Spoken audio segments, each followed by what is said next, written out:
Hello friends, स्वागत है आप सभी का हमारे steno learning point YouTube channel पर।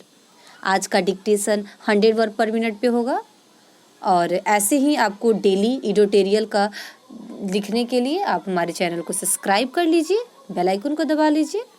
चलिए अब बस डिक्टेशन स्टार्ट करते हैं। स्टार्ट। किसी भी नेता की राजनीतिक पूंजी उसकी सबसे बड़ी ताकत होती है। नेता इसका इस्तेमाल बड़ी किफ़ायत से करते हैं और इसके प्रति सजग रहते हैं, इसमें कमी न होने पाए। प्रधानमंत्री नरेंद्र मोदी के पास राजनीतिक पूंजी बहुत ज़्यादा है, पर वह इसका इस्तेमाल बड़ी दरियादिली से करते हैं। लगता है उन्हें इसका अक्षय पात्र मिल गया हो। किसान आंदोलन के माहौल में कोई भी प्रधानमंत्री लोकलुभावन घोषणाओं का सहारा लेता। इसके विपरीत मोदी सरकार ने ऐसी कोई घोषणा नहीं की। बजट के जरिए मोदी विकास की राजनीति एक नई इबारत लिख रहे हैं। मोदी बड़ा राजनीतिक जोखिम मोल ले रहे हैं।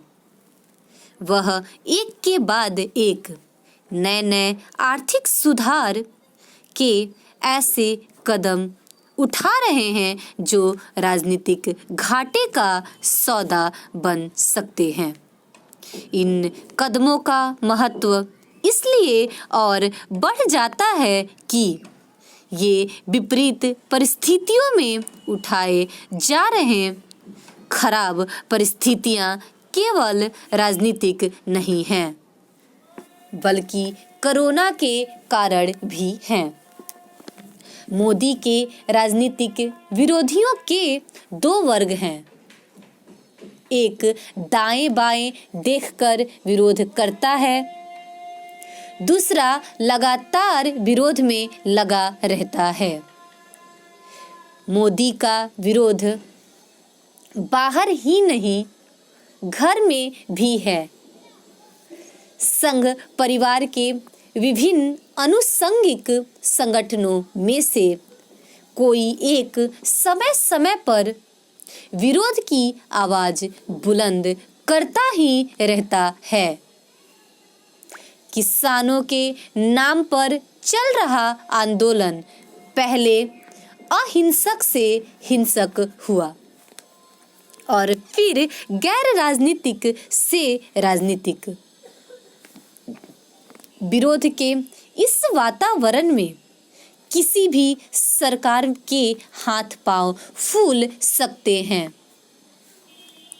विरोध का आलम यह है कि तिरंगे के अपमान के साथ गणतंत्र दिवस एवं लाल किले की मर्यादा तार-तार करने और पुलिस वालों पर जानलेवा हमला करने वालों का भी समर्थन किया जा रहा है।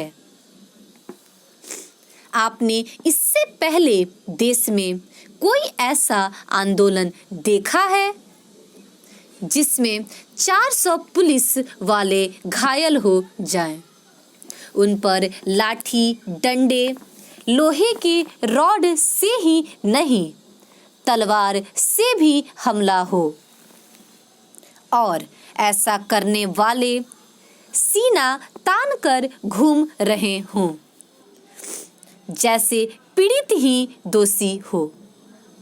ट्रैक्टरों को अभी तक हमने खेतों में चलते देखा है। 26 जनवरी को उन्होंने हथियार के रूप में इस्तेमाल होते हुए भी देखा। विरोधियों के हिसाब से यह सब जायज है, क्योंकि वह मोदी के विरोध में है। मोदी इन सब से कतई विचलित नहीं लगते। अपने समर्थकों और देश के आम जन की सहज बुद्धि पर शायद ही किसी प्रधानमंत्री को ऐसा भरोसा रहा हो। उनके मन में यह बात बहुत गहरे बैठी हुई है कि लोग ईमानदार आदमी का साथ देते हैं। भारतीय समाज के मानस में एक बात गहरे बैठी हुई है कि ईमानदार आदमी अच्छा होता है और वह व्यक्तिगत स्वार्थ पर समाज के हित को वरीयता देता है। इसलिए विपक्ष के इतने बड़े नेताओं के होते हुए भी उन्हें 1975 में एक जयप्रकाश नारायण, 1986 से 87 में एक वीपी सिंह और 2011 में एक अन्ना हजारे की जरूरत पड़ी। इन तीनों अवसरों पर सत्तारूढ़ दल और उसके नेतृत्व पर भ्रष्टाचार के आरोप थे। जनमानस में उनकी विश्वसनीयता नहीं रह गई थी और लोकप्रियता निचले पायदान पर थी। जेपी, वीपी और अन्ना के सफल होने का यह एक बहुत बड़ा कारण था। विपक्ष के दुर्भाग्य से उसके सामने ऐसा कोई नेता नहीं है। देश के सौभाग्य से वर्तमान सरकार का नेतृत्व ईमानदारी की मिसाल है। उसकी लोकप्रियता और विश्वसनीयता कम होने के बजाय बढ़ी ही है।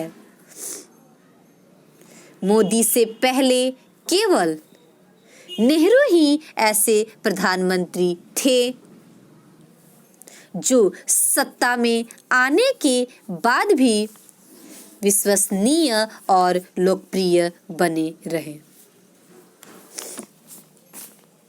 कहावत है कि अच्छी अर्थनीति खराब राजनीति होती है और अच्छी राजनीति खराब अर्थनीति।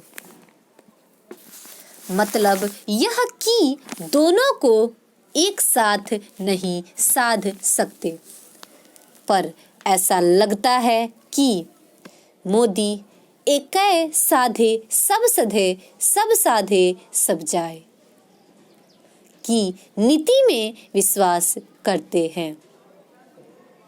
पिछले करीब 6.25 सालों ने यह दिखाया है कि अर्थनीति हो या राजनीति, फैसले अच्छी नीयत से किए जाएं तो नतीजा अच्छा ही निकलता है।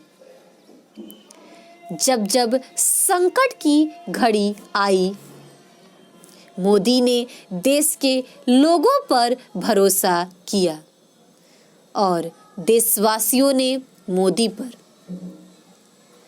नेता और जनता के इस परस्पर भरोसे की तुलना कुछ हद तक जवाहरलाल नेहरू के समय से की जा सकती थी।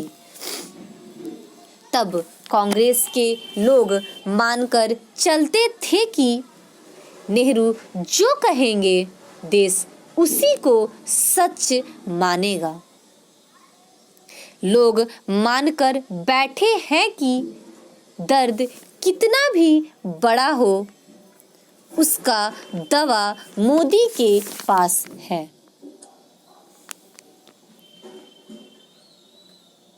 स्टॉप।